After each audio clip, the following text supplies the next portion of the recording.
Hi dears, welcome back to learn with me. It's me Saranya. അപ്പം നമ്മുടെ ഇന്നത്തെ video എന്ന് പറയുന്നത് സംഖ്യകളും അടിസ്ഥാന ക്രിയകളും എന്ന് പറയുന്ന ഒരു ടോപ്പിക്കായിരുന്നു നമ്മൾ ഡിസ്കസ് ചെയ്തുകൊണ്ടിരിക്കുന്നത്. അപ്പോൾ അതിൻ്റെ ബാക്കി കണ്ടിന്യൂഷനാണ് ഇന്നത്തെ വീഡിയോ. അപ്പോൾ നമുക്ക് നേരെ ക്ലാസ്സിലോട്ട് പോവാം. ഇന്ന് നമ്മൾ പഠിക്കാൻ പോകുന്നത് പ്രൈം നമ്പേഴ്സിനെ കുറിച്ചാണ്.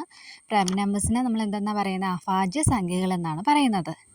ഇനി എന്താണ് പ്രൈം നമ്പേഴ്സ് എന്ന് നോക്കാം. ഒന്നും ആ സംഖ്യയും മാത്രം ഫാക്ടറായിട്ടുള്ള നമ്പേഴ്സിനെയാണ് നമ്മൾ എന്തെന്ന് പറയുന്നത്? പ്രൈം നമ്പേഴ്സ് എന്ന് പറയുന്നത്. അപ്പോൾ ഒന്നിൽ കൂടുതൽ ഫാക്ടേഴ്സ് ഉണ്ടെങ്കിൽ നമ്മൾ അതിനെന്തെന്ന് പറയുന്നു? കോമ്പോസിറ്റ് നമ്പേഴ്സ് എന്നും പറയുന്നു. ഈ ഒരു പ്രൈം നമ്പേഴ്സ് എന്ന് പറയുന്നത് PSCക്ക് വളരെ ഇമ്പോർട്ടൻ്റ് ആയിട്ടുള്ള കാര്യമാണ്. അതുകൊണ്ട് തന്നെ ഈ പ്രൈം നമ്പേഴ്സ് അറിഞ്ഞിരിക്കണം. 1 മുതൽ 100 വരെയുള്ള അഭാജ്യ സംഖ്യകൾ ഏതൊക്കെയെന്നുള്ളത് നമ്മൾ ബൈഹാർട്ട് ചെയ്ത് വെച്ചേ പറ്റത്തുള്ളൂ. അപ്പോൾ നമുക്ക് ഓരോന്നും നോക്കാം. 100 വരെയുള്ള അഭാജ്യ സംഖ്യകൾ ഞാൻ എഴുതിയിട്ടുണ്ട്. അപ്പോൾ അത് നമുക്ക് എങ്ങനെയാണ് വരുന്നതെന്നുള്ള കാര്യങ്ങളൊക്കെ ഒന്ന് ഡിസ്കസ് ചെയ്യുകയാണ് ഈ വീഡിയോയിൽ ചെയ്യുന്നത്. ഞാൻ ഫസ്റ്റ് ഓഫ് ഓൾ പറഞ്ഞതുപോലെ തന്നെ നമുക്ക് ഇത് നന്നായിട്ട് പഠിച്ചിരിക്കണം. കാര്യം ഈ ഒരു സെക്ഷനിൽ നിന്നും സീരീസ് തന്നിട്ട് കണ്ടുപിടിക്കാനും അല്ലെങ്കിൽ വിട്ടുപോയ ഭാഗം പൂരിപ്പിക്കാനും ഒക്കെ പറഞ്ഞുകൊണ്ട് ഒരുപാട് ക്വസ്റ്റ്യൻസുകൾ ഇതിൽ നിന്ന് വരുന്നുണ്ട്.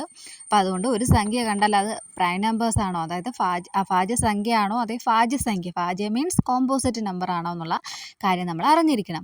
അപ്പോൾ അതിന് നമ്മൾ പ്രൈം നമ്പേഴ്സ് പഠിച്ചിരുന്നേ പറ്റത്തുള്ളൂ. അപ്പം നമുക്ക് 1 മുതൽ 10 വരെയുള്ള പ്രൈം നമ്പേഴ്സാണ് ആദ്യം എഴുതിയിരിക്കുന്നത്.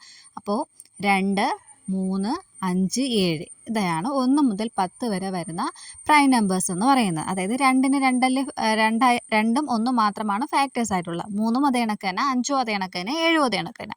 അപ്പം അങ്ങനെയുള്ള നമ്പേഴ്സാണ് എന്തെന്ന് പറയുന്നത്? നമ്മൾ പ്രൈം നമ്പേഴ്സ് എന്ന് പറയണം. ഇപ്പം നമ്മൾ ഇതൊന്ന് പഠിച്ചെടുക്കാൻ വേണ്ടിയിട്ട് നമുക്കൊരു കോഡ് ഭാഷയുണ്ട്. അതാണ് ഇവിടെ എഴുതുന്നത്. 44, 22, 322, 321. ഈ ഒരു നമ്പർ നമ്മൾ ബൈഹാർട്ട് ചെയ്ത് പഠിച്ചു വയ്ക്കണം. ഈ ഒരു കോഡ് നമ്മൾ ഓർത്തിരുന്നാൽ നമുക്ക് ഈ ഭാജ്യസംഖ്യകൾ നമുക്ക് എളുപ്പത്തിൽ എഴുതാൻ പറ്റും. അപ്പോൾ ആ കോഡ് എങ്ങനെ വരുന്നു എന്നുള്ള കാര്യം ഞാൻ പറഞ്ഞുതരാം. P4 എന്ന് വെച്ചാൽ ആദ്യത്തെ 4 എന്ന് വെച്ചാൽ 1 to 10 വരെയുള്ള സംഖ്യകളാണ് സൂചിപ്പിക്കുന്നത്. അതായത് 1 മുതൽ 10 വരെയുള്ള അഭാജ്യ സംഖ്യകൾ എത്ര എണ്ണം ഉണ്ട് എന്നുള്ളതാണ് ഈ 4 സൂചിപ്പിക്കുന്നത്. 1 മുതൽ 10 വരെ 4 അഭാജ്യ സംഖ്യകളാണ് ഉള്ളത്. അതാണ് ആദ്യത്തെ 4.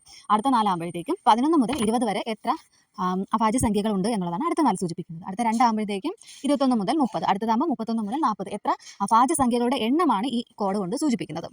അപ്പോൾ അത് മനസ്സിലായല്ലോ. ഇനി നമുക്ക് ആദ്യത്തെ നോക്കാം. 1 മുതൽ 10 വരെയുള്ളതിൽ 4 അഭാജ്യ സംഖ്യകളാണുള്ളത്. അതാണ് അവിടുത്തെ 4 വന്നേക്കുന്നത്. അപ്പോൾ അത് ഞാനിവിടെ സൈഡിലോട്ട് എഴുതാം. 1 മുതൽ 10 വരെയുള്ളതാണ് നമ്മൾ നോക്കുന്നത്. ഇനി നമ്മൾ അടുത്തതെന്ന് പറയുന്നത് 11 മുതൽ 20 വരെ എത്ര എണ്ണം ഉണ്ട്? 4. 11 മുതൽ 20 വരെയാണ് 4 അഭാജ്യ സംഖ്യകൾ. അപ്പോൾ നമ്മുടെ കോഡ് അഭാജ്യ സംഖ്യകളുടെ എണ്ണമാണ് സൂചിപ്പിക്കുന്നത്. ഇനി അടുത്തത് 21 മുതൽ 30 വരെ എത്ര എണ്ണം ഉണ്ടെന്നാണ്? 2 എണ്ണമാണ് ഉള്ളത്. അതാണ് 22-ലെ 2 അവിടെ വന്നിരിക്കുന്നത്. ഇനി 31 മുതൽ 40 വരെ ആകുമ്പോഴത്തേക്കും 2 തന്നെയാണ് വരുന്നത്. ഇനി അടുത്തതെന്ന് പറയുന്നത് 3 അഭാജ്യ സംഖ്യകളാണുള്ളത്. ഏത്? 41 മുതൽ 50 വരെ 3 അഭാജ്യ സംഖ്യകളാണുള്ളത്. അടുത്തത് 51 മുതലുള്ളതാണ് കൊടുത്തിരിക്കുന്നത്. 51 മുതൽ 60 വരെ നമുക്ക് 2 അഭാജ്യ സംഖ്യകളാണുള്ളത്. അപ്പോൾ ഇത് നമ്മളൊരു ബുക്കിലോ എല്ലാം ഇങ്ങനെ എഴുതി സൂക്ഷിച്ച് വെക്കണം. കാര്യം സൂക്ഷിച്ച് വെച്ചാൽ മാത്രം പോരാ, നമ്മളത് പഠിക്കുകയും കൂടെ വേണം കേട്ടോ. പിന്നെ 61 മുതൽ 70 വരെ 2 അഭാജ്യ സംഖ്യകളാണുള്ളത്. അപ്പോൾ നമ്മൾ അഭാജ്യ സംഖ്യകളെന്ന് പറയുന്ന ഈ ഒരു ടോപ്പിക്ക് നമുക്ക് ഒരിക്കലും ഒഴിവാക്കാൻ പറ്റാത്ത ഒരു ടോപ്പിക്കാണ്. നമ്മൾ മസ്റ്റായിട്ട് പഠിച്ചിട്ട് പോകേണ്ടതാണ്. കാര്യം ഞാൻ നേരത്തെ പറഞ്ഞ പോലെ തന്നെ സീരീസ് പൂരിപ്പിക്കാനായാലും വിട്ടുപോയ ഭാഗം കണ്ടുപിടിക്കാനായാലും ഒക്കെ ചോദിക്കുന്നതാണ്. അപ്പം നമുക്ക് ഇത് പഠിച്ചതിന് ശേഷം അത് വെച്ചിട്ടുള്ള പ്രോബ്ലംസ് കൂടെ ഒന്ന് നോക്കാം. അപ്പം നിങ്ങൾക്ക് ഒരു ഐഡിയ കിട്ടും. ആദ്യമായിട്ട് പഠിക്കുന്നവർക്ക് ഒരു ഐഡിയ കിട്ടും. അപ്പോൾ അതുകൊണ്ടാണ് ഞാൻ അങ്ങനെ പറയുന്നത്. അറിയാവുന്നവർക്ക് ഇത് സ്കിപ്പ് ചെയ്തേക്കുക. അപ്പോൾ നമ്മളിപ്പോൾ എത്ര 91 മുതൽ 100 വരെ എത്ര അഭാജ്യ സംഖ്യകളുണ്ടെന്ന് ചോദിച്ചാൽ 1 നമ്മുടെ ഒരു അഭാജ്യ സംഖ്യയാണ് ഇവിടെ ഉള്ളത്. അപ്പോൾ ഇത്രയും കാര്യങ്ങളാണ് ഇതിൻ്റെ ബേസ് ചെയ്തുകൊണ്ടാണ് കോഡ് വന്നേക്കുന്നത്. എണ്ണമാണ് ആ കോഡ് സൂചിപ്പിക്കുന്നത്. അത് ആലോചിച്ച് വയ്ക്കുക. എണ്ണമാണ് ആ കോഡ് സൂചിപ്പിക്കുന്നത്. അപ്പോൾ 44, 22, 322, 321 എന്നതാണ് കോഡ്. ഇനി നമുക്ക് അഭാജ്യ സംഖ്യയിൽ തന്നെ നമ്മോട് ചോദിക്കാം ഏറ്റവും ചെറിയ അഭാജ്യ സംഖ്യ ഏതെന്ന് ചോദിച്ചാൽ ഏതായിരിക്കും? ഏറ്റവും ചെറിയ അഭാജ്യ സംഖ്യ 2 ആണ് ഏറ്റവും ചെറിയ അഭാജ്യ സംഖ്യ എന്ന് പറയുന്നത്. ഇനി അടുത്തത് ഏറ്റവും ചെറിയ ഭാജ്യസംഖ്യ കോമ്പോസിറ്റ് നമ്പർ ഏതെന്ന് ചോദിച്ചാൽ എന്തെന്ന് പറയും? 4 ആണ് ഏറ്റവും ചെറിയ കോമ്പോസിറ്റ് നമ്പർ എന്ന് പറയുന്നത്. ഇതൊന്ന് ഓർമ്മിച്ച് വയ്ക്കാൻ വേണ്ടിയിട്ട് ഞാൻ പറഞ്ഞ കാര്യമാണ്. ഇനി നമുക്ക് ഇത് മറ്റൊരു രീതിയിലും ഈ ഭാജ്യസംഖ്യകൾ നമുക്ക് കണ്ടുപിടിക്കാൻ പറ്റും. അതെങ്ങനെയാണെന്നുള്ളത് നോക്കാം. നമുക്ക് 6ൻ്റെ മൾട്ടിപ്പിൾസ് നമ്മൾ ആദ്യം അങ്ങ് എഴുതുക. 6ൻ്റെ മൾട്ടിപ്പിൾസിൻ്റെ കൂടെ നമ്മൾ +or-1 ചെയ്യുന്ന സമയത്ത് നമുക്ക് ഈ പ്രൈം നമ്പേഴ്സ് കിട്ടും. അപ്പോൾ നമ്മൾ 6ൻ്റെ മൾട്ടിപ്പിൾസ് 100 വരെയുള്ളതാണ് ഞാനിപ്പോൾ എഴുതാൻ പോകുന്നത്.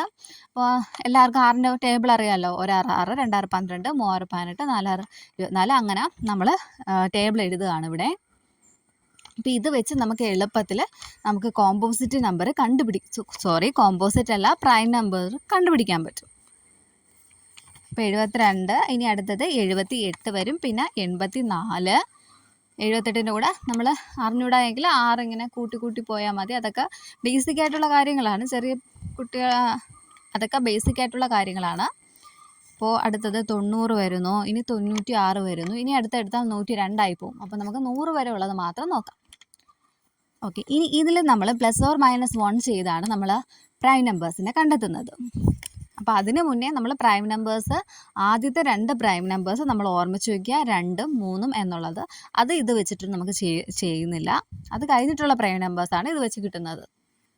അപ്പോൾ ആ കാര്യം ഒന്ന് ഓർമ്മിച്ച് വയ്ക്കണം. 6ൻ്റെ കൂടെ നമ്മൾ +1 ചെയ്യുമ്പോഴത്തേക്ക് നമുക്ക് എത്ര കിട്ടും? 7 കിട്ടും. ഇനി 6ൻ്റെ കൂടെ -1 ചെയ്യുമ്പോഴോ 5. അതായത് 6ന് തൊട്ട് മുന്നിലുള്ളതും പിന്നിലുള്ള സംഖ്യയും നമ്മൾ എടുക്കുകയാണ് ചെയ്യുന്നത്. 6ൻ്റെ ടേബിൾസിൽ എല്ലാത്തിൻ്റെയും ഫ്രണ്ടിലുള്ളതും അതിൻ്റെ ബാക്കിലുള്ളതും എടുക്കുന്നു. അതാണ് മൾട്ടിപ്പിൾസ് ഓഫ് R +or-1 എന്ന് പറയുന്നത്. അപ്പോൾ ഇനി 12ൻ്റെ മുന്നേ ഏത് വരും? 11. അടുത്ത ഏത് വരും? 12 കഴിഞ്ഞാൽ +1 കൂട്ടുമ്പോൾ 13. ഇതൊക്കെയാണ് പ്രൈം നമ്പേഴ്സ്. അപ്പോൾ നമുക്ക് പ്രൈം നമ്പേഴ്സ് കിട്ടില്ല. ആദ്യത്തെ 2 ഓർമ്മിച്ച് വയ്ക്കുക. പിന്നെ 5, 7, 11, 13. അടുത്തത് 18ൻ്റെ ഫ്രണ്ടിൽ 17ഉം 19ഉം വരുന്നു. അടുത്തത് എത്ര വരും? 25 ഇവിടെ വരത്തില്ല. കാര്യം 25 എന്ന് പറയുന്നത് 5ൻ്റെ ഒരു മൾട്ടിപ്പിൾസ് ആണ്. അപ്പോൾ അതിന് വേറെയും ഘടകങ്ങളുണ്ട്. അപ്പോൾ അതൊരിക്കലും എന്താവത്തില്ല? പ്രൈം നമ്പർ ആവത്തില്ല. അപ്പോൾ അത് 23 മാത്രമേ അവിടെ വരത്തുള്ളൂ. ഇനി 30ൻ്റെ ബാക്കിൽ 29ഉം ഫ്രണ്ടിൽ എത്ര വരും? 31 വരും. ഇനി 36ൻ്റെ ബാക്കിൽ 35 നമുക്ക് വരത്തില്ല. നേരത്തെ പറഞ്ഞ കണക്ക് 5ൻ്റെ മൾട്ടിപ്പിളാണ്. ഇനി അടുത്ത ഫ്രണ്ടിൽ ഏത് വരും? 37. ഇനി 42ൻ്റെ ബാക്കിൽ 41 വരുന്നുണ്ട്. പിന്നെ ഫ്രണ്ടിലാകുമ്പോൾ നമ്മൾ +1 ചെയ്യുമ്പോഴത്തേക്കും 43. 48ൻ്റെ പിറകിൽ നമ്മൾ 47. 49 എന്ന് പറയുന്നത് 7ൻ്റെ മൾട്ടിപ്പിൾസ് ആണ്. അതുകൊണ്ട് അത് വരത്തില്ല. അതിന് 7 എന്ന് പറയുന്ന ഒരു ഫാക്ടറും കൂടെ അഡീഷണൽ വരുന്നുണ്ട്. അത് കോമ്പോസിറ്റ് നമ്പറാണ്. ഇനി 54ൻ്റെ കേസ് ആകുമ്പോൾ 53 വരുന്നു. 55 വരത്തില്ല. 5ൻ്റെ മൾട്ടിപ്പിൾസ് ആണ്. ഓക്കെ, അടുത്തത് 59 വരുന്നു. പിന്നെ 61 വരുന്നു. ഇത് +or-1 ആണ് ചെയ്യുന്നത്. 66ൻ്റെ കൂടെ -1 ചെയ്യുമ്പോഴത്തേക്കും 65 കിട്ടുന്നു. പക്ഷെ നമുക്കത് എടുക്കാൻ പറ്റത്തില്ല. എന്താണ്? അതിന് 5 ഒരു ഫാക്ടറാണ്. അടുത്തത് 67 വരുന്നു. ഇനി 72ൻ്റെ കേസ് എടുക്കുമ്പോഴത്തേക്കും 71 വരുന്നു. പിന്നെ +1 കൂട്ടുമ്പോൾ 73 വരുന്നു. ഇനി 78 എടുക്കുമ്പോഴത്തേക്കും 77 നമുക്ക് എടുക്കാൻ പറ്റത്തില്ല. അതിൻ്റെ മൾട്ടിപ്പിൾസ് 7ൻ്റെ മൾട്ടിപ്പിളായിട്ട് അത് വരുന്നുണ്ട്. അതുകൊണ്ട് നമുക്കത് എടുക്കാൻ പറ്റില്ല. പിന്നെ എടുക്കാൻ പറ്റുന്നത് 79 ആണ്. പിന്നെ 84ൻ്റെ കേസിൽ -1 ചെയ്യുമ്പോഴത്തേക്ക് നമുക്ക് എത്ര കിട്ടുന്നു? 83 എന്ന് കിട്ടുന്നു. പ്ലസ് ചെയ്യുമ്പോഴത്തേക്ക് 85 ആണ്. അത് വരത്തില്ല. ഇനി അടുത്തത് 90ൻ്റെ ബാക്കിൽ 89 വരുന്നുണ്ട്. +1 ചെയ്യുമ്പോൾ 91, അത് വരത്തില്ല. അടുത്ത 96ൻ്റെത് -1 ചെയ്യുമ്പോൾ 95, 1 കൂട്ടുമ്പോൾ 97. അപ്പോൾ ഇതാ മേഖലയിൽ എഴുതുക. അതേ പ്രൈം നമ്പേഴ്സ് ഇതാ ഇവിടെ കിട്ടിയിട്ടുണ്ട്. അപ്പോൾ നമ്മൾ പ്രൈം നമ്പേഴ്സിൻ്റെ എണ്ണം ആ ഒരു കോഡ് പഠിച്ച് വെക്കുകയാണെങ്കിൽ നമുക്ക് ഈ ഒരു 6ൻ്റെ മൾട്ടിപ്പിൾസ് ടേബിൾ ഉപയോഗിച്ചുകൊണ്ട് തന്നെ നമുക്ക് അത് കണ്ടുപിടിക്കാവുന്നതേ ഉള്ളൂ. ഓക്കെ, അപ്പോൾ ഇത്രയും കാര്യങ്ങൾ നിങ്ങൾക്ക് മനസ്സിലായെന്ന് വിചാരിക്കുന്നു. ഇനി നമുക്ക് ഇത് വെച്ചിട്ടുള്ള പ്രോബ്ലംസുകൾ നോക്കാം. ഞാൻ കുറച്ച് പ്രോബ്ലം മാത്രമേ ഇവിടെ ചെയ്യിപ്പിക്കുന്നുള്ളൂ, ഒരുപാട് അങ്ങ് ചെയ്യിപ്പിക്കുന്നില്ല. അപ്പം നിങ്ങൾ ക്വസ്റ്റ്യൻസ് ഒക്കെ കിട്ടുകയാണെങ്കിൽ ഒരുപാട് പ്രോബ്ലംസ് വർക്കൗട്ട് ചെയ്ത് നോക്കണം. ചെയ്ത് നോക്കിയാൽ മാത്രമേ നമുക്ക് ഇത് പെട്ടെന്ന് ചെയ്തെടുക്കാൻ പറ്റത്തുള്ളൂ. അപ്പോൾ നമുക്ക് ഫസ്റ്റ് ക്വസ്റ്റ്യൻ നോക്കാം.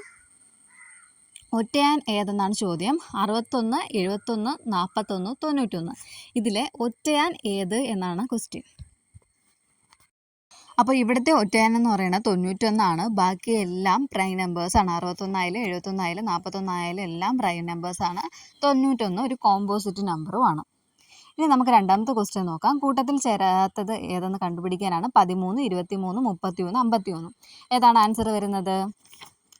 ഒന്ന് ചെയ്ത് നോക്കിയേ. അപ്പോൾ ഇവിടെ 33 ആൻസർ വരുന്നത്. ബാക്കിയെല്ലാം എന്താണ്?